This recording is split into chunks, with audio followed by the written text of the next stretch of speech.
안녕하세요. 영어를 우리말로 분석하여 알려드리는 영어탐험가 해븐입니다. 오늘은 다음 시간에 다룰 단어를 이해하기 위해서 필요한 내용을 진행해 보려고 합니다. 원리는 아주 간단합니다. 이렇게 동그라미를 두 개 그렸을 때 이 세 영역을 구분하실 수 있다면 충분히 이해하실 수 있습니다. 연역법, 귀납법, 언어적 오류 이런 내용에 대해서 한 번쯤 들어보신 분들은 굳이 보실 필요는 없습니다. 기본적인 논리에 대해서 다뤄보려고 합니다. 우리는 보통 같은 것을 표현할 때 A는 B이다 라는 말을 사용합니다. 사과는 빨갛다 라고 하면 사과는 빨간 것이죠. 그런데 엄밀하게 말해서 이 표현은 A와 B가 똑같다는 것을 의미하지는 않습니다. A는 B이다 라는 문장이 맞다고 해도 B는 A이다 라는 문장은 틀릴 수도 있는 것이죠. 예를 들어서 나는 유튜버다 라는 문장이 맞다고 합시다. 저는 유튜버니까요. 그렇지만 유튜버는 저입니다 라는 문장은 틀릴 수 있습니다. 왜냐하면 다른 유튜버 분들도 많으시니까요. 방금 말씀드린 내용을 정리하면 이런 그림이 됩니다. 이렇게 보면 A는 B의 일부분이라고 볼 수 있습니다. 그렇지만 A는 B라는 속성이 있기는 하지만 다른 특징이 있을 수도 있습니다. 예를 들어 저는 유튜버이고 남자입니다. 집에서는 아들이고요. 일할 땐 알바가 되고 물건을 사러 가면 손님이 됩니다.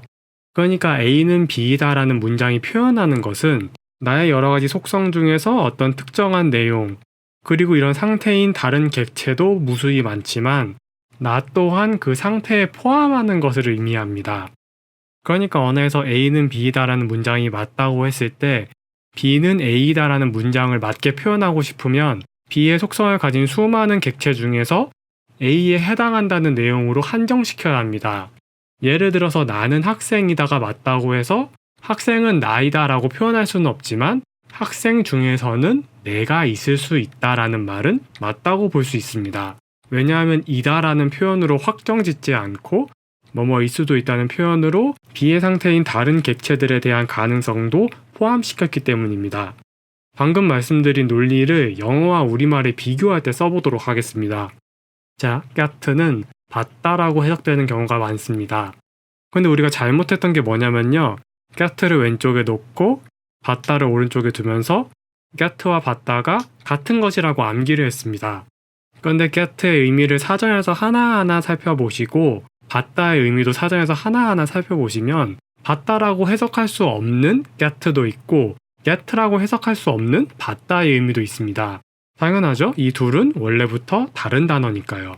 그런데 우리가 get를 봤다라고 기억하고 있으면 봤다라는 의미로 해석할 수 없는 get이 쓰인 문장을 만났을 때 머릿속에서 대혼란이 옵니다. 자, 그럼 get를 봤다라고 해석하지 말고 독자적인 이미지로 따로 기억하고 있어야겠죠? 그런데 사실 여기까지 설명드린 내용은 제 지난 강의를 보셨으면 당연히 파악하실 수 있는 논리입니다. 지금부터 설명드릴 내용이 살짝 복잡하기 때문에 한번 정리하고 넘어가려는 목적으로 지금 영상을 제작하고 있습니다. 원리는 똑같습니다. 자, get는 얻다라는 우리말로도 번역이 많이 됩니다. 우리가 get의 이미지는 익숙하지 않기 때문에 모를 수도 있지만 받다와 얻다는 우리말이기 때문에 누구나 그 이미지를 파악하고 있습니다. get는 받다라고도 번역이 되고 얻다라고도 번역이 됩니다. 만약 get의 이미지가 받다라는 이미지와 비슷하거나 얻다라는 이미지와 비슷하다면 받다라는 단어로 주로 번역이 되거나 얻다라는 단어로 주로 번역이 될 겁니다. 하지만 get를 살펴보시면 받다라고 번역되는 경우도 아주 많고 얻다라고 번역되는 경우도 아주 많고 그 외의 단어로 번역이 되는 경우도 아주 많습니다. 그러니까 get는 받다의 이미지만 갖고 있는 것도 아니고 얻다의 이미지만 갖고 있는 것도 아닙니다. 그런데도 이 두 단어로 번역이 되는 경우가 많다는 것은 get의 이미지는 이 둘을 포함하는, 즉 이 두 단어보다 담백한 어떤 이미지를 가지고 있는데 받다라는 단어의 이미지에 해당하는 상황에서는 받다라고 번역이 되고 얻다라는 단어의 이미지에 해당하는 상황에서는 얻다라고 번역이 된다고 볼 수 있습니다. 물론 이 담백한 이미지는 어느 두 단어에도 속하지 않기 때문에 받다나 얻다와 관계가 없는 전혀 다른 뜻으로도 사용이 될 수 있는 것이죠. 이렇게 get가 가진 정확한 이미지를 우리말로 표현할 수 있으면 정말 좋겠죠. 하지만 그렇게 간단하지가 않습니다. 단순하게 정의하면 여러 상황에 대해서 너무 연관성이 떨어지고요. 복잡하게 정의하면 그 의미 자체를 이해하는 것이 너무 어려워집니다. 다음 시간에 제가 시도해 볼 방법은요. get를 제가 적절하다고 판단하는 단순한 이미지로 먼저 정의하고 여러 상황에서 쓰인 문장들로 연상을 해볼 겁니다. 그렇게 되면 복잡하게 정의하지 않아도 단순한 이미지로부터 그 단어가 가진 고유한 이미지를 자연스럽게 떠올리실 수 있을 겁니다. 사실 지금까지도 이런 방식으로 영상을 만들었습니다.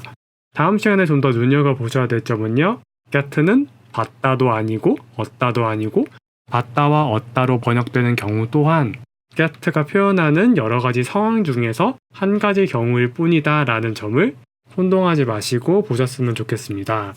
시청해주셔서 감사합니다. 다음에 다시 만나요.